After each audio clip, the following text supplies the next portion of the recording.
Hey guys, what's going on? ZeroArmada here with a little update video for Blacklight Retribution. Kind of really quickly talking about kind of my overall thoughts about the patch. We had the patch minute video recently, kind of talked about the stuff and what was affected and what was changed. I think kind of having a couple days to really play with the patch now. I really want to give an overall, my overall thoughts about the whole patch entirely and kind of what I feel they went right with, what I felt they kind of probably should have left alone and stuff like that. So before we get started into that though, kind of want to talk about my builds. Obviously they changed the mechanics of some of the weapons and some of the parts and how they work and behave with each other. So that kind of introduced a new meta to the game, kind of introduced a new set of builds, kind of really made the old consensus builds and parts like the barrels, specifically like the Elite X3 and the GX3 Heavy and the Leatherneck barrel. Those are kind of a little bit more obsolete, along with the ACP-3 collapsible and the AC-10 sharp stock. So a lot of that stuff you don't really see nowadays in builds. But for this particular build that we're running, we're going with an assault rifle. Got the ArmCom TwoStep AM22, got the Krane LR light barrel, which is kind of like a little AK type of barrel. It's not the red sand barrel, but it's it's another type of AK barrel that they have. Got the light magazine. The extended magazine kind of messes with your spread nowadays, so I'm kind of opting for a light magazine just for straight up benefits. And then we have the V2 Folding CQC/B stock, which is kind of more along the lines of one of the more OP stocks I think nowadays with the update. And then for armor, we're going with the 230 health build. We got the Fox+Cat SR7 helmet, the Impact CQT chest piece, the Allied LZ Viper legs. So that's 230 health, 7.69 run speed. Got a pretty wickedly high recharge rate of 9.3 units per second. And got 40 units of HRV. So that's kind of all my builds in a nutshell. Really liking this assault rifle build though. Definitely recommend you guys give it a shot. I'm gonna try to make it a priority to make every video be a different build. I think that's ultimately something to kind of give you guys a variety of like some of the new builds and what I'm trying out, because I think that's really what you have to do in this update.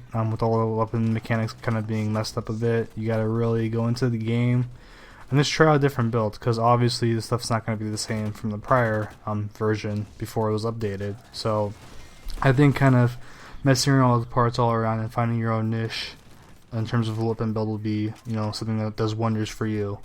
So kind of just giving my overall thoughts about the patch in general. In terms of new content, Sonic Tomahawk's okay. I mean, it's a great melee weapon in general. Can be really versatile because you got, of course, the melee option and you got the long range throwing option of it. The Barricade Mark II is an annoying piece of crap. I mean, oh my god, I think it's so trolly and so annoying sometimes. If someone just gets close to you with that and you have no backup and you can't, the red shield does a good job of kind of defending the user from getting shot in the face and getting shot in the front.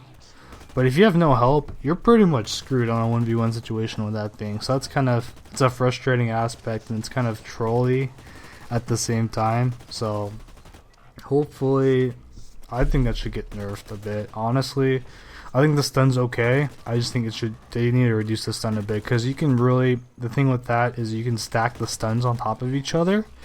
And pretty much by the time you can't get unlocked out of a stun. If the opponent with the riot shield's constantly hitting you, you're pretty much screwed unless someone kills them or you get someone to distract for you or something like that.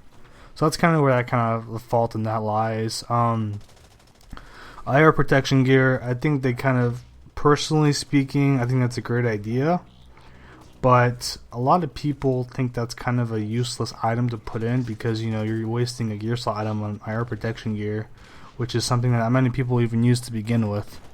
You see a lot more traditional scopes than you see infrared scopes, I think, from a personal standpoint. So I think that kind of maybe should be phased into another item to kind of make it a little bit more multi-purpose, a little bit more useful from a personal standpoint. And yeah, that's kind of it for the new content. I think kind of really what a lot of people really want to know about and really want to talk about is the the balance is. So burst fire rifle, I pretty much said it's gonna get pretty much nerfed like crazy. From what I've seen though, it's been pretty viable. So I want to backtrack on that. It's still a pretty viable weapon if built correctly. I see a lot of people still trying to go for high damage, and it's still a great weapon because the no spread BFR before, which was like 50 damage or whatever, that was like the floor cap of damage, was still pretty viable. So I mean, even though it's nerfed by like 6 points or 5 points, it's still incredibly useful, I think. Combat rifle, I've kind of messed with it a little bit. I want to get a video out on that. I talked about the recoil kind of getting reduced marginally, so by about, looks like 4 points, from 11.33 to 8.23.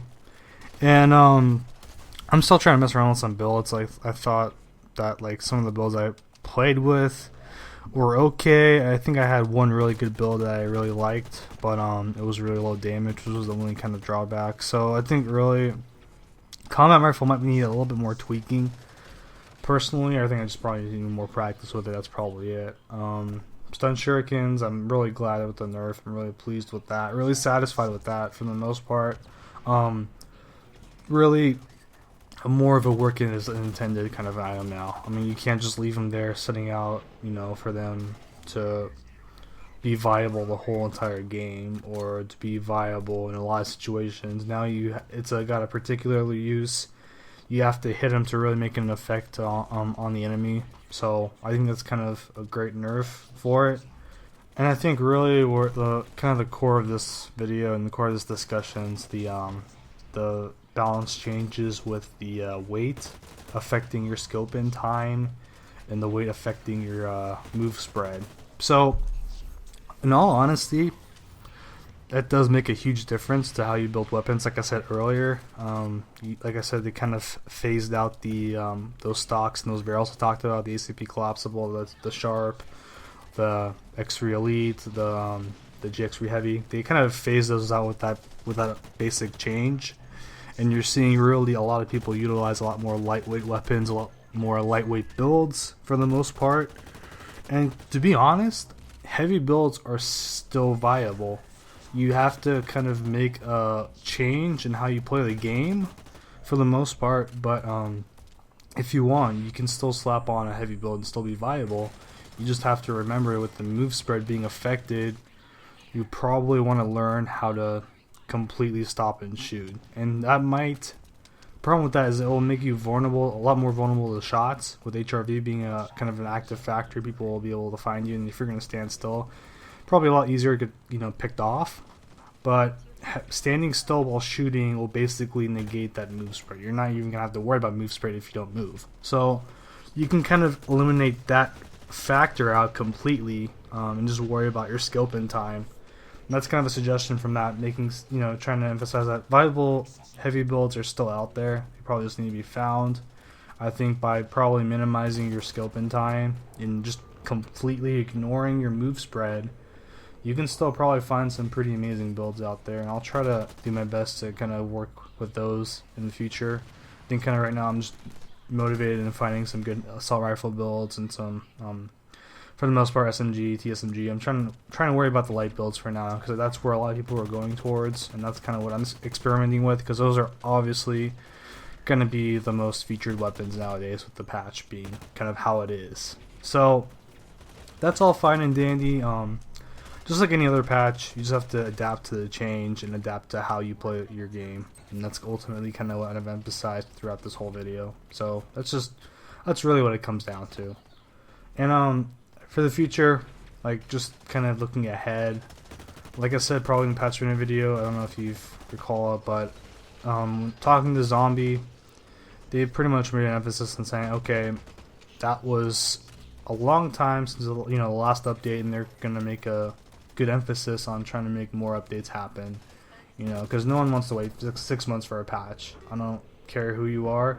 For a free-to-play game, that really isn't acceptable from either side, Zombie or PWE. So hopefully they really do make an honest effort to kind of make patches more readily available and more frequent, and that would be great for the game and great for the community. That's all we can ask for ultimately.